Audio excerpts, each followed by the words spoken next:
I want to say a huge thank you for inviting me to be a keynote here. This is my first time in Uganda. It's not my first time in Africa, but it's my first time in Uganda, and you've been incredibly welcoming and warm. And I've loved the bird life, I've found monkeys, but also I've loved the food and how lovely and caring people have been. We're thinking today about the fact that this is a very Ugandan conference. We've had singing, we've had dancing, we've had the national anthem. But this conference moves us beyond this little pebble and actually is a global movement, and you're part of something bigger. Next slide, please. So, as I was kindly introduced, my name is Sarah Johnson. I'm a member of the International Forum of Inclusive Practitioners, and I'll tell you a little bit more about that if you haven't heard of them. I'm an advisor to Ministries of Education. It doesn't mean they listen to me, especially in London, in the UK, but I try. I've worked as a senior leader in schools for 21 years. That's included psychiatric inpatient services when children might be too unwell to attend school and they might be undertaking treatment. Hospital settings when children might have cancer, epilepsy, they might have serious health needs. But I've also worked in what we call in the UK alternative provision, so where children are excluded from school for lots of different reasons. And yes, as kindly introduced, I'm also the author of several books on social, emotional, mental health, with my 4th book coming out hopefully soon. But who am I? So these are my children. I won't test you on their names, so don't worry. Octavia she'll be 16 next week. She's very upset that she's not here. She'll probably put in a formal complaint. She's autistic and she has severe anxiety. And that can make it really difficult to get her to school. It can make it very difficult to get her to talk to grown-ups. And I celebrate her every day because she's wonderful. She has taught me so much about not just being a teacher, being a mother, but being a person.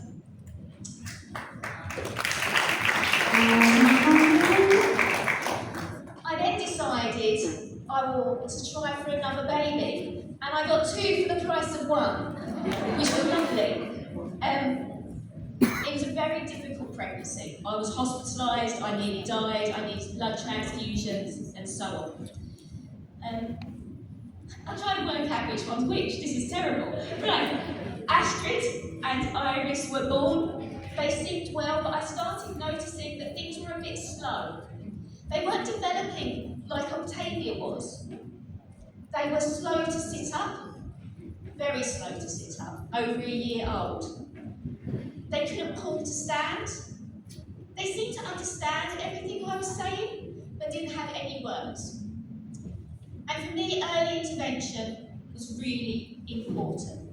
How could I get the support I needed for my children here, today, now? Now, one of the things that's really important to recognise is England doesn't have it right all the time. I had to fight to get my children the support they needed. I had to go to the newspapers, I had to go to my members of parliament, but they got the help they needed. And so every week I would take them to a charity and they would have physiotherapy. They were diagnosed with cerebral palsy, which is fairly more often in twins than you would expect, which is about damage to their brain through lack of oxygen. But through physio, they now stand, they now walk, and my goodness, do they talk and argue back. Now, 3 months after I had the twins, I got pregnant again. So I'm a very tired mum, so this feels like a bit like a holiday for me, so thank you for inviting me to Uganda. I've had some good night's sleeps. So I'll try not to cry here. Zelda was born, and with my twins I knew it was a high-risk pregnancy. My husband and I said, if one of us needs to go to special care, Daniel, you go to special care with the twins. I'll be on my own. I want my baby to have someone with them. Zelda was born and she needed oxygen for the first 70 minutes. And I sat there, not seeing my baby for 70 minutes while she had oxygen given to her. And my husband telling me how she was doing. I was then wheeled into recovery on my own, and I just burst into tears. You're never meant to go into recovery on your own without your baby. And As she started developing, I noticed that she wouldn't eat food. So Zelda is now 2.5. She's just learned to walk, to stand. She did that quite late, but again with lots of physiotherapy. She still doesn't eat food unless it's hummus. She loves hummus. That's fine. And so she relies on milk. I want to take us to the next slide. And I met these lovely children yesterday. Can I have these staff members who work in this organisation stand up? Are you here? Thank you.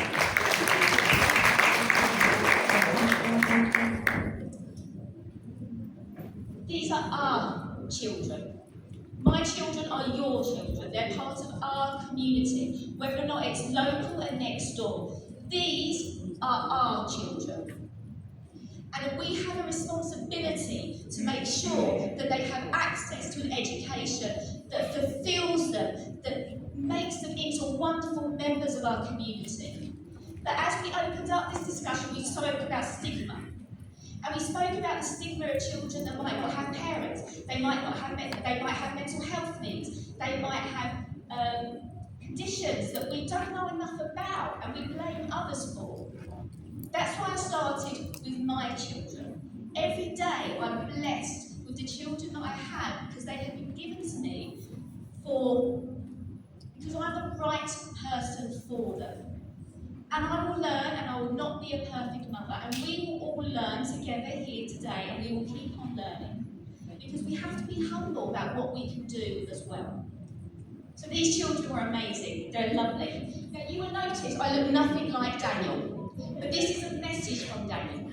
He wanted me to talk about, and this is where I go back to my notes as well, to make sure I get my message right. Please don't text Daniel to say I got it wrong as well. So just say it's perfect and the message was there. What's happening here today is inspiring people beyond Uganda. We've had Cameroon, Nigeria, Namibia all reach out to see what is being modelled here today. So what we do, that small pebble in your Lake Victoria, will keep on creating waves. So what I would suggest that when we're here today, that we make sure that we're sharing contact details. We have people from Rwanda, Canada, Kenya, Uganda, England, Ireland. Anywhere else? Have I missed some countries? Netherlands. Trinidad. We have people that have travelled here for hours and hours and hours to come and learn from you as well as support you. And actually, this is a global issue. Ministries across the world are listening to what we're doing today. From the G20, the European Union, many of the Asian education ministries, as well as 6 African countries. South Africa, Mauritius, Namibia, Botswana, Zambia, and now we hope Uganda. We invite you, we extend this invite for you to be part of this international conference around inclusive education, because those children are all our children. We are a global community. Next slide, please. So from that idea, we also would like to make sure that we extend an invite to the World Inclusion Congress in Kazakhstan in October. This will be a number of different strands, from health to education, emotional well-being, digital learning, to come together to talk about what does inclusion look like, but also real strong opportunity for cross-pollination, about exploring ideas. When I go to another country, I am not an expert. Even if it says it in that little panel pack, I learn from you and I learn from my experiences. The World Inclusion Congress is held in Kazakhstan, which is a beautiful country. And actually I feel very safe there. And yeah, I feel it's a lovely country, but also it's an opportunity to meet hundreds of others. Next slide. I also want to talk about the international forums of inclusive practitioners. If you Google it, it will come up. I think it's the second one that comes up, it's not the first. But the other one's about engineering. If you put IFIB, so it's not that one. International Forum of Inclusive Practitioners, and the front page looks like this. And Daniel started this movement with the idea during COVID that actually he wanted to bridge the gap. That COVID taught us there were other ways to communicate with one another. You don't have to be next door to one another. And it's a movement of 138 countries. I can't even name 138 countries, although I'd like to visit them all, I'm sure. And actually, the International Forum covers issues around international guidance, but policy exchange as well, but also real-time insights. Many of you will have issues around attendance. How do we get children in school, stay at school? Many of you will have difficulties around, okay, what do we do when there's not enough employment in an area? You can find out from others what they do, what has been successful, where have been the sticking blocks as well. Making sure of saying everything that Daniel's telling me to say.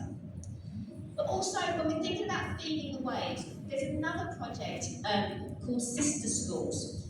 And Sister Schools is the idea that we're collaborating and sharing on a local basis. So we find out what's happening in Rwanda, what's happening in Qatar, what's happening in the UK. Because you'll be surprised by how many of the issues are the same. Because children are children, right?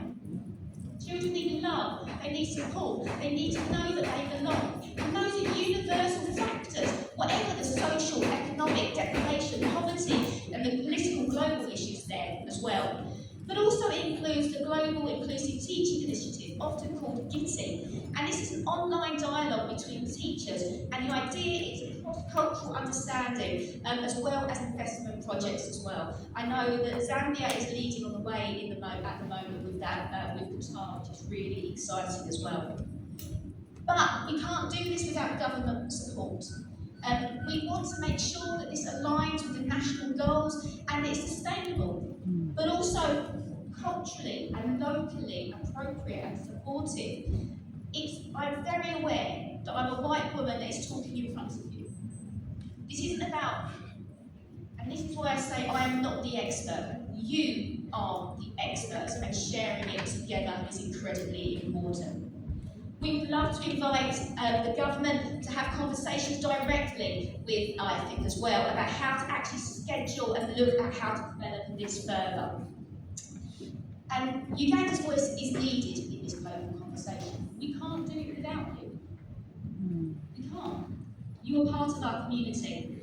And actually, inclusion is no longer a side issue, but it's central to the future of education. For me, I wanted to make sure that my children had a better life than what I had. That's what I want. School was my safe place.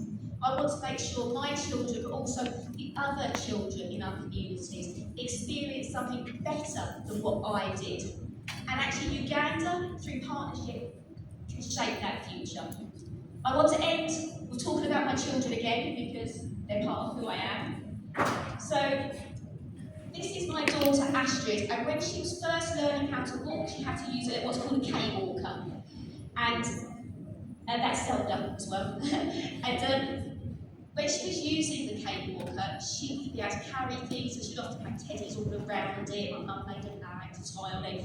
But I'd be taking her to physiotherapy once a week. I'd be taking her out of her nursery and taking her to physiotherapy. And also, Astrid didn't talk at all then. She would cry a lot, she would get upset a lot, there was lots and lots of frustrations as well. And I wondered about the impact that had on her friendships and how she felt like she belonged to that nursery, that school community. And I took her out of nursery, took her to physiotherapy, which was very exhausting. It was really tiring. And I took her back into nursery, and this little boy called Jojo, he came up to her and he hugged her so gently. And he hugged her gently because he knew she was a bit like a feather. If you pushed her, she'd just fall over. He hugged her really gently, and he said, "Where have you been, my cheeky monkey?" And for me, that was the idea about she belonged. She was part of the community, she was included, she was loved, and she was missed. Next slide. This is the bird I saw. It's beautiful, by the way. I want to say thank you. I want to say thank you for inviting me to speak today. I want to say thank you for giving up your time to be here, to get in here. Those that have woken up at 5 o'clock in the morning to make sure you're here on time and so on. So I want to give a huge thank you.